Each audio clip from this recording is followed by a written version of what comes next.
Lionel Messi বিদায়ের রাগিনী বাজছে Lionel মেসির ক্যারিয়ারে। আন্তর্জাতিক ফুটবলের শেষ প্রান্তে দাঁড়িয়ে আর্জেন্টিনা অধিনায়ক জানিয়েছেন, ভেনেজুয়েলার বিপক্ষে ম্যাচটা বিশ্বকাপ বাছাই পর্বে দেশের মাঠে তার শেষ লড়াই। সব মিলিয়ে এটাই হতে পারে নিজ দেশের মাঠে মহাতারকার শেষ খেলা। আগামী ৫ সেপ্টেম্বর বাংলাদেশ সময় ভোর ৫:৩০টায় বুয়েনোস আয়ারেসের মনুমেন্টাল স্টেডিয়ামে ভেনেজুয়েলার বিপক্ষে খেলবে বর্তমান বিশ্ব চ্যাম্পিয়ন আর্জেন্টিনা। ম্যাচটিকে জীবনের বিশেষ মুহূর্ত হিসেবে দেখছেন ৩৮ বছর বয়সী মেসি। জোড়া গোল করে গত পরশু ইন্টার মায়ামিকে লিগ কাপের ফাইনালে তোলেন মেসি। সেই ম্যাচের পরই বললেন, এটা আমার জন্য খুব বিশেষ এক ম্যাচ হতে যাচ্ছে।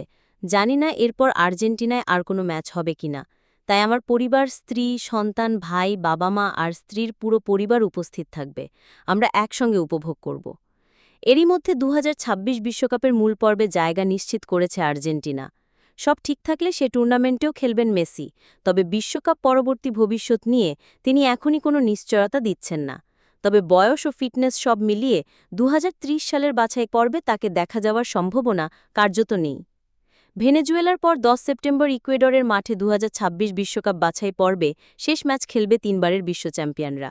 এরপর কয়েকটি প্রীতি ম্যাচও স্পেনের বিপক্ষে ফিনালিসিমা খেলার কথা আছে তাদের।